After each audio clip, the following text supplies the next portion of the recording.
We were in the courtroom. The air was thick and stale, smelling like old paper and quiet desperation. My father, Robert, a man who saw his family as employees and his wife as a failed asset, was sneering. His voice boomed, echoing in the quiet room. "You'll walk out with nothing." He pointed a thick finger at my mother, Elena, a woman who had been worn, down to a whisper by decades of his financial and emotional control.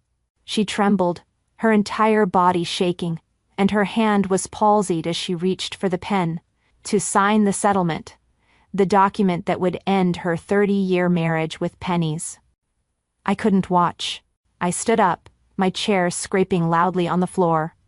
The tension snapped to me. "Your Honor, please open the envelope." My voice was quiet, but it cut through the room like a blade. I placed a single, unremarkable manila envelope on the judge's bench. The judge, a weary-looking man, sighed, clearly annoyed at the interruption. He tore it open, his eyes scanning the first page. Then they widened. He looked up at me, then back at the paper.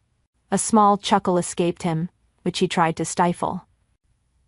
He couldn't. He leaned right into the microphone, a grin spreading across his face as he whispered, "Oh, this is brilliant."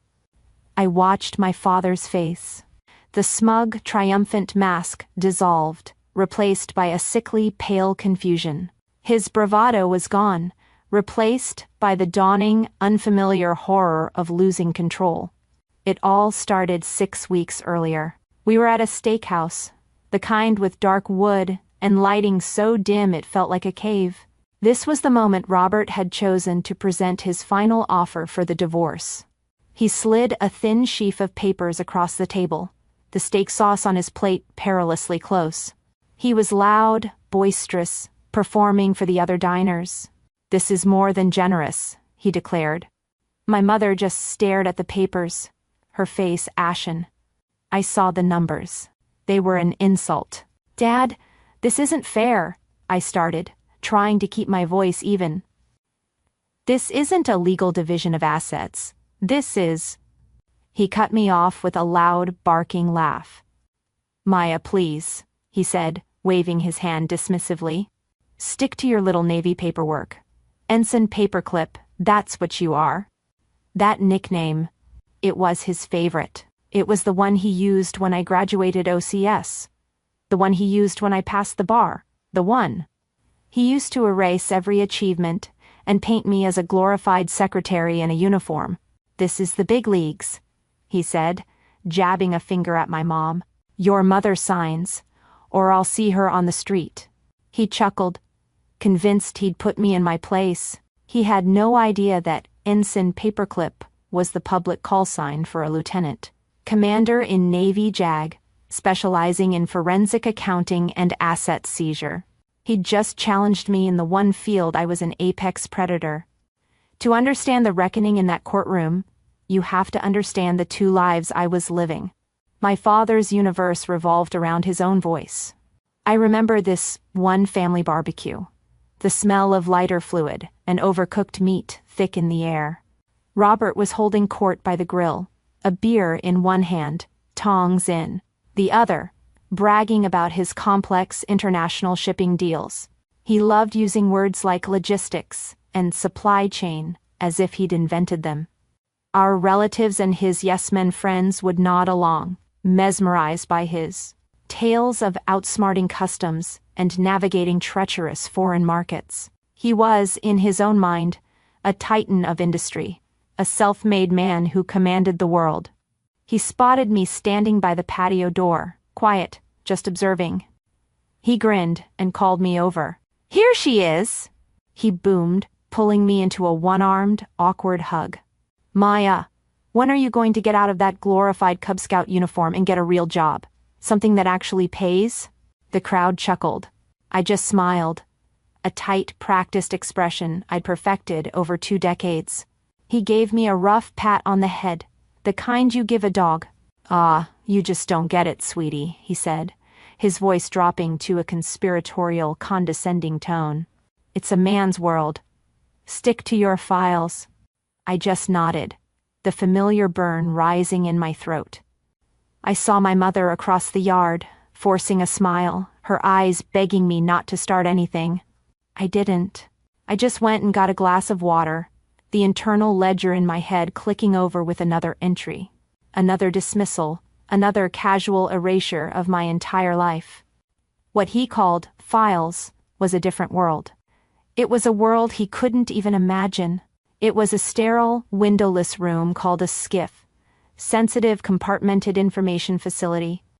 The only sound was the constant, low hum of air scrubbers and servers. There were no barbecues here, there was no bragging, there was just the immense, crushing weight of the work. I wasn't Ensign Paperclip.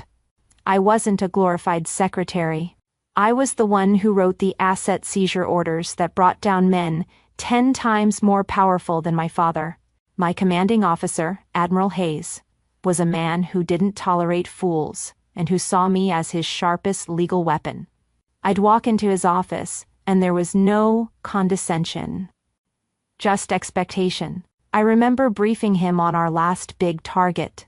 Sir, the target commingled the funds through 3 separate shell corporations, all registered in jurisdictions with zero transparency.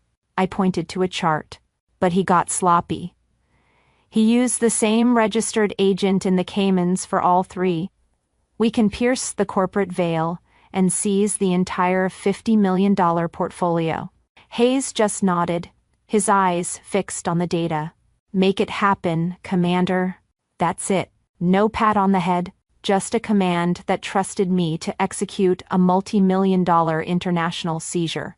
So, 6 weeks ago, back in that quiet hotel room after the disastrous steakhouse dinner, I spread my father's generous offer across the cheap bedspread.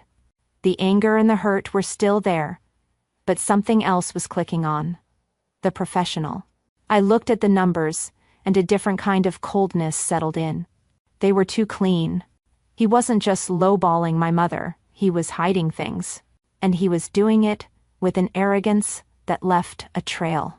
I recognized the legal structure. I recognized the specific state he'd incorporated in, the way the trusts were set up. It was the exact same framework I had just spent 3 months dismantling for the Department of Defense. It was a structure used by arms dealers and smugglers to wash their money. And my father was using it to hide his boat and his condo from my mother. My father had spent my entire life telling me I didn't understand his world. The irony was, I understood it better than he did. I tracked men like him for a living, and he had just made himself my next target. The rage from the steakhouse had cooled into something hard and sharp: resolve. I wasn't going to fight my father on his terms. I was going to bring him onto mine. I called my mother's local lawyer, a timid man who sounded completely overwhelmed and ready to lose. I didn't raise my voice. I gave him 2 simple, precise instructions. You are going to file a single motion, I said, my voice flat. A request for final sworn financial disclosure. Nothing else. And when we get to the final hearing, you are going to cede your time to me. That's all. He was confused, but he agreed. This was the part my father always mocked. My little Navy paperwork. He had no idea what that paperwork really was. This wasn't hacking. That's messy. This was surgery. For 2 weeks, I sat in the dark, my laptop the only light, and I hunted. I didn't need to break laws. I just needed to read the ones he'd already broken. I used my knowledge of international finance law and cross-referenced incorporation databases. My father, in his arrogance, believed he was a shark in a global ocean. He had no idea a leviathan was tracking him from the deep. It took me 36 hours, but I found it. Of course I found it. A newly incorporated LLC in the Cayman Islands. And the name made my stomach turn. Logistics, Robert, Elena, Maya. He had put our initials on his crime. This wasn't just hiding assets, this was a trophy. This was his final, sickening joke. I saw the wire transfers. Over $7 million, 72 of their marital assets, siphoned away after he had filed for divorce. It wasn't just immoral. It was a textbook case of fraudulent conveyance. I didn't send this to my mother's lawyer. This was my evidence, my procedure, and my jurisdiction. I printed everything.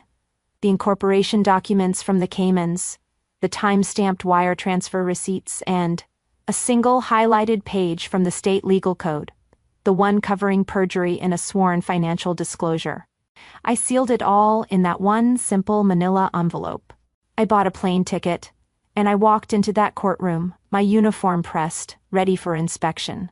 My father was coming to court for a victory lap. He was about to swear on a Bible that his fraudulent disclosure was the truth. He had no idea he wasn't just walking into a divorce hearing.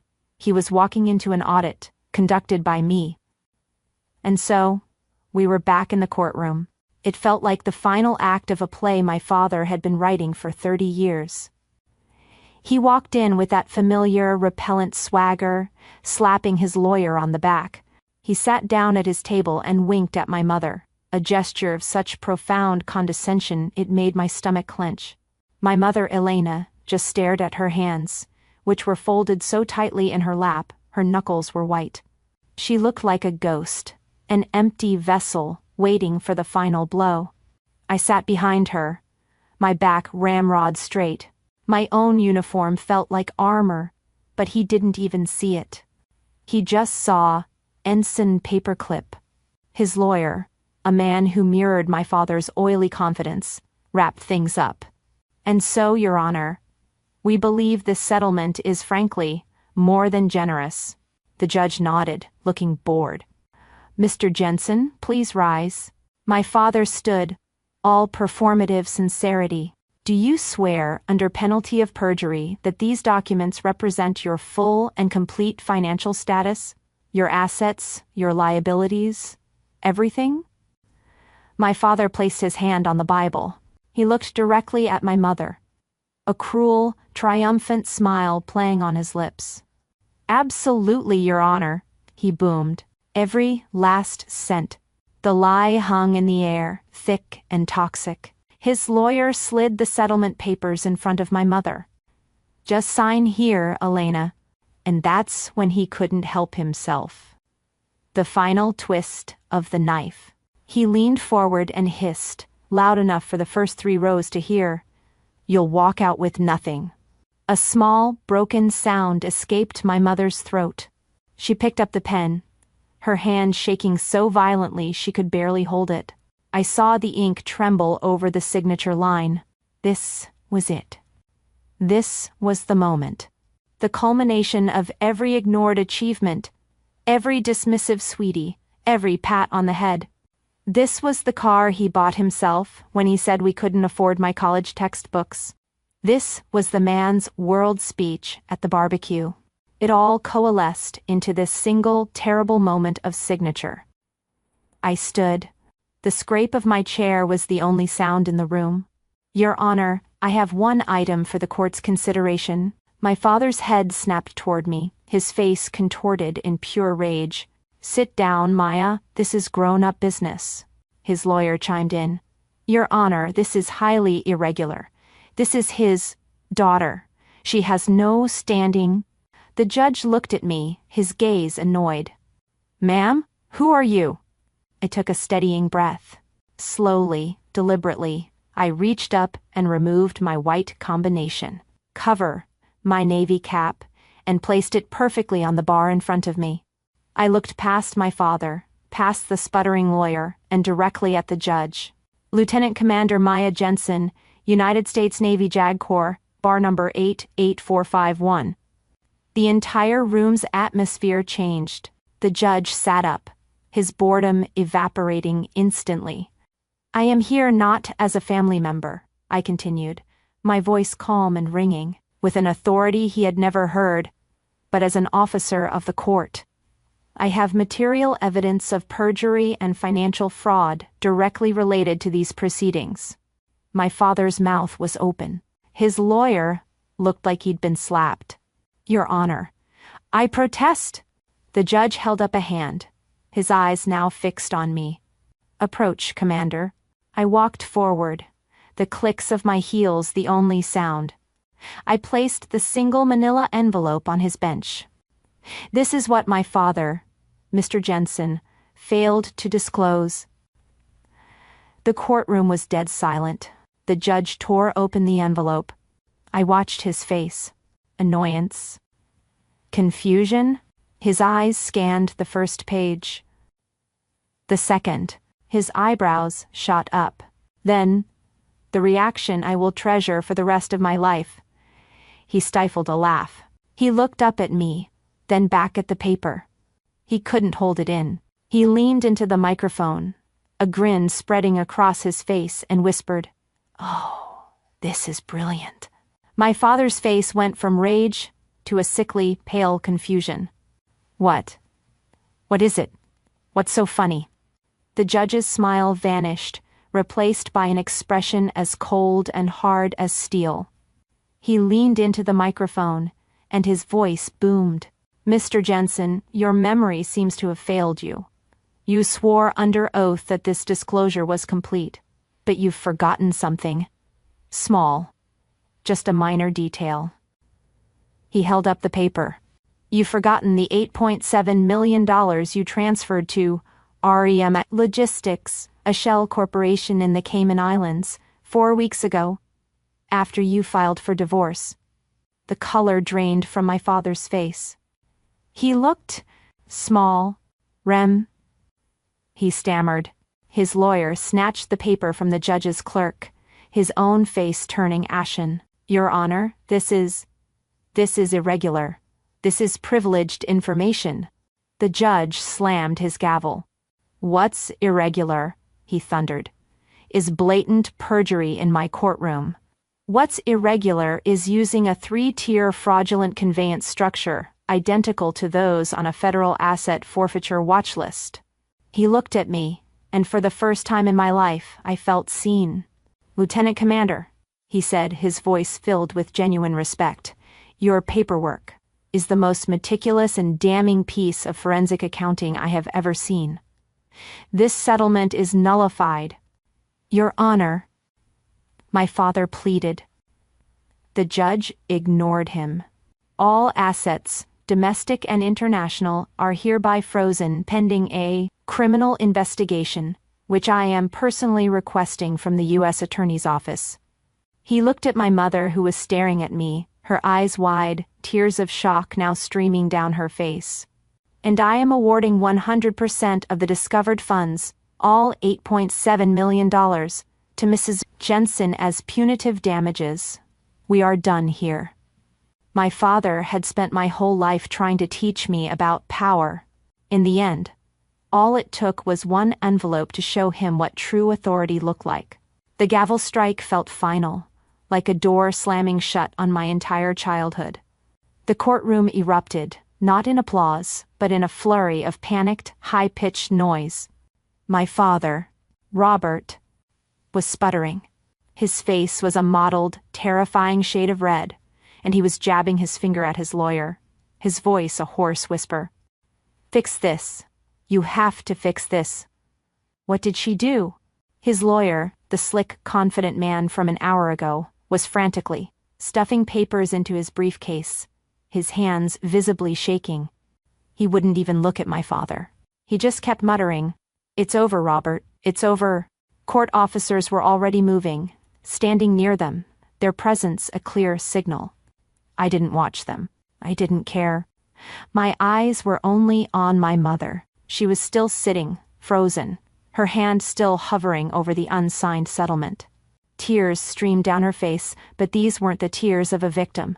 They were tears of pure, unadulterated shock. I walked over to her, the sound of my heels on the marble floor the only thing I could hear. I stood in front of her, and for a moment, we just looked at each other. I saw her see me, really see me, maybe for the first time. Not as Ensign Paperclip. Not as her quiet, invisible daughter, but as the person who had just saved her life. I didn't say, "Are you okay?" I didn't say, "It's over." I just held out my hand. She looked at my hand for a long second, as if it were a life raft. Then, her small, trembling fingers laced into mine. I squeezed, and she squeezed back, a grip surprisingly strong. I pulled her gently to her feet. We didn't look back. We didn't look at my father's crumbling empire, or his apoplectic face. We just walked, hand in hand, out of the courtroom, past the scrambling lawyers, through the heavy wooden doors, and into the bright, indifferent sunlight of the hallway.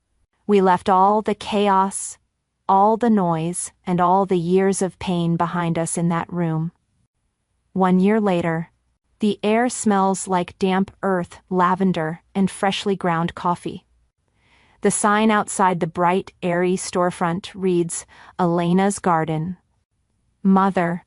She's not Elena anymore, not the ghost from the courtroom. She's Mrs. Jensen to her suppliers, and Elena to her friends and customers. She looks 10 years younger, her hair cut stylishly, her face full of life and purpose. I watch her from a small cafe table in the corner, and she's confidently directing 2 employees, laughing as she arranges a complex floral order. This was it. This was the business she'd dreamed of opening, the one she gave up 30 years ago when she was told to be a supportive wife to a big important man. I'm in my civilian clothes, but the promotion feels good. It's Commander Jensen now. The new authority rests comfortably. My mother finishes with her staff and comes over, sliding a croissant onto my plate. "You're too thin," she says, but she's smiling. Our relationship is different. The old, suffocating dynamic of victim and protector has vanished, replaced by something warm and easy. We're just 2 women, equals, talking about her new shipment of Dutch tulips and my upcoming assignment at the Pentagon. There's no fear in her voice, the constant, thrumming anxiety that used to be the background music of our lives. It's just gone. The silence it left behind is peace. My phone buzzes on the table. A text from a number I don't recognize. My mother is talking about her plans to expand the herb garden. So I just glance at it. My breath hitches. It's him. "Maya, I am in trouble. The feds. They're taking everything. The criminal investigation the judge started. They found things. Please. You know the law. You're my daughter. You have to help me." I read the message once, then twice. I waited for the old, familiar swell of anger. I waited for the pain, the rage, the bitter satisfaction. Nothing came. I didn't feel anger. I didn't feel pity. I just felt finished. It was like reading a memo about a case that had been closed for a year. It was just information, and it had no relevance to me. He wasn't asking for a daughter. He was asking for Ensign Paperclip. He was asking for the legal mind he'd mocked, the one he now saw as a tool he could use. I looked up at my mother, who was now excitedly explaining the difference between 2 types of roses, her face alive. This was my world. This was my reality. My father, and his text message, felt like a fax from a foreign country, from a life I didn't live anymore. Without a word, I held my thumb over the number. I hit block contact. I slid my phone back into my pocket, the message unanswered. I smiled at my mother. "They sound beautiful, Mom. Now, tell me more about the tulips." My father always believed the big leagues were about loud threats and hidden money. I learned that true power is quiet. It's the meticulous truth. It's the paperwork. If you've ever had to use your own quiet expertise to win a fight no one thought you could, share your story below. In this community, we always respect the expert in the room.